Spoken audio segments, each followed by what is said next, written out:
नौकरी, मजबूरी या शौक, सीधी सादी सी रोली की शादी सिड से तय होती है। शादी के बाद तुम नौकरी करना चाहोगी? नहीं नहीं, बिल्कुल नहीं।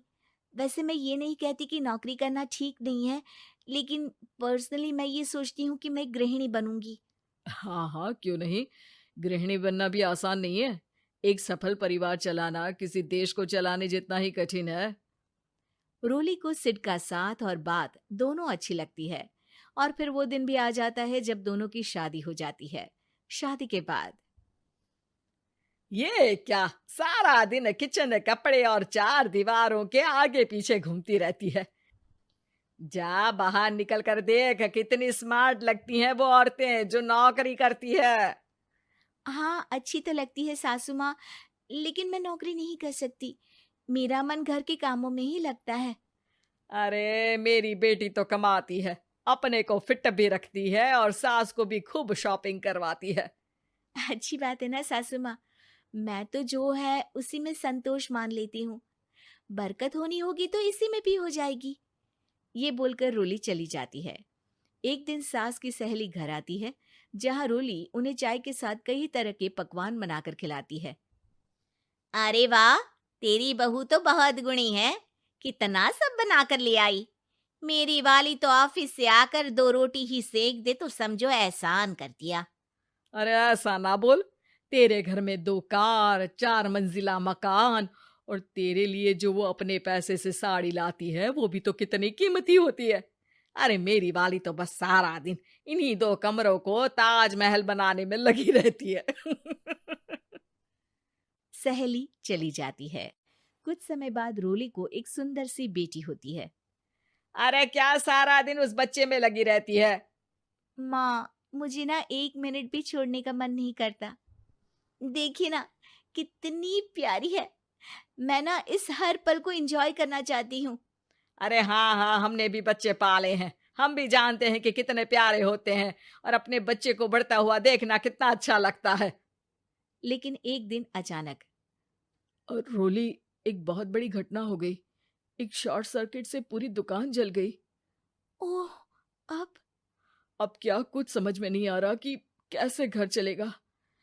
घर की पूरी गाड़ी पटरी पर लाने के लिए कई साल लग जाएंगे, और वापस पहले जैसे होने में भी बहुत टाइम लग जाएगा। रोली, रोली कुछ सोचती है, फिर अपने 3 महीने के बच्चे को देखती है और कहती है, आप कहें तो मैं नौकरी शुरू कर दूं? माँ मुन्नी को देख लेगी, फिर शाम को तो मैं घर आ ही जाऊंगी। सिड कुछ कहता उससे पहले ही उसकी सास वहां आ जाती है। अरे हाँ हाँ, अब भी तुझे नौकरी करने के लिए पूछना होगा।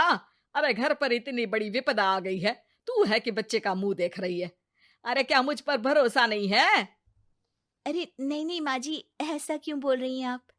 फिर क्या था, सिड से पूछकर 3 महीने की बच्ची को रोली सास के पास छोड़कर चली जाती है। शाम को ऑफिस से आने पर अरे सारा दिन इसने तो चैन नहीं लेने दिया, बस गोदी में ले लेकर घूमती रही। हाथ दर्द हो रहा है। बहू को बहुत गिल्ट फील होता है, लेकिन जब वो घर की हालत देखती है तो चुप रह जाती है। ऑफिस में सहेली कहती है, अरे रोली, तेरी तो बच्ची छोटी है ना, कैसे मैनेज करती है? कैसे मतलब? घर पर रहती है वो अपनी दादी के साथ। ओ यार, कितनी अच्छी है तेरी सास। मेरी सास को जब पता चला कि मैं नौकरी ज्वाइन करने की सोच रही हूँ, वो तो सीधे अमेरिका चली गई मेरी ननद के पास। अच्छा, फिर तू कैसे मैनेज करती है? अरे मैंने तो फुल टाइम मेड रख ली है। ओहो, वो तो बड़ी महंगी होगी ना? हाँ यार, लेकिन कमाई भी तो हो रही है ना। यार, मैं तो कभी अपना बच्चा इनके मम्मी पापा के पास ना छोड़ू। प्यार दुलार में खराब कर देते हैं ये दादा दादी बच्चे को। नहीं नहीं, मुझे अपनी सास पर पूरा विश्वास है। जो मेरे पति को इतनी अच्छी शिक्षा के साथ बड़ा कर सकती हैं, वो मेरी बच्ची को कभी नहीं बिगाड़ेगी। खैर, रोली की इस सोच से उलट पड़ोसियों के बीच हाथ में बच्ची पकड़े रोली की सास कहती है, अरे क्या बताऊं, सारा दिन बहू बाहर रहती है।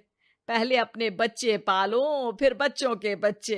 अरे अपना जीवन तो कुछ रहा ही नहीं। अरे नहाने भी जाती हूं ना तो इसे साथ रखती हूँ, कल को कहीं गिर गई या चोट लग गई तो बहू तो हमारी खाल उखाड़ लेगी ना। अरे ऐसा भी क्या डरना बहू से, नौकरी थोड़ी की है उसकी। अब क्या बताऊं, पढ़ी लिखी लड़कियां हैं आजकल की। चलो चलती हूँ, सब्जी बनाने का वक्त हो गया है। बच्चे आएंगे तो खाना तो बना मिले।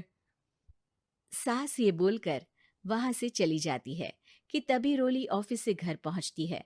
बाहर पड़ोसियों को देखकर, नमस्ते आंटी जी, कैसी हैं आप?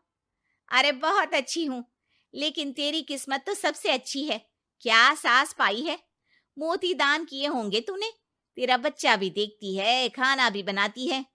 बेचारी बहुत काम करती है तेरी सास। हाँ आंटी, सही बोल रही हैं आप। अब ऑफिस भी दूर है तो आने जाने में वक्त चला जाता है। खैर चलती हूँ। हाँ हाँ बेटा जाओ, गर्मा गर्म खाना खाओ। रोली घर आती है, जहाँ सास एक बार फिर छोटी सी मुन्नी की शरारतें गिनाने में लग जाती है। अरे आज तो इसकी वजह से मुझे 2 बार कपड़े बदलने पड़े। बार बार पानी गिरा दे रही थी। दोपहर में थोड़ा सोचा कि आराम कर लूं तो दूध के लिए रोने लगी। हाय, मैं तो परेशान ही हो गई। रोली को सास की बात अब कुछ अजीब लगती है, पर वो जल्दी से कपड़े बदलकर किचन में जाकर रोटियां बनाने लगती है। सारा महीना काम करने के बाद रोली को सैलरी मिलती है। वो पैसे लेकर सीधे सास के पास जाती है। माँ जी, ये मेरी सैलरी। आपने हर कदम में इस घर का साथ दिया। मैं नौकरी करने के पक्ष में नहीं थी। मैं तो अपने बच्चे को बढ़ता देखना चाहती थी। मैं थोड़े में भी खुशी थी। कभी मैंने आपको किचन में पैर नहीं रखने दिया था। घर की मुसीबत नहीं आती तो मैं कभी इन जिम्मेदारियों को आप पर पड़ने नहीं देती। अब सास समझ चुकी थी कि उसकी गलती कहाँ है। हाथ में पैसे देकर कहती है, मैं पढ़ी लिखी नहीं थी तो पति ने भी कभी पैसे हाथ में नहीं रखे। बेटे ने भी गल्ला संभाला, लेकिन तूने मुझे समझा। ये मेरा सम्मान है कि एक बहू होकर तूने पूरी सैलरी मेरे हाथ में रखी बेटा।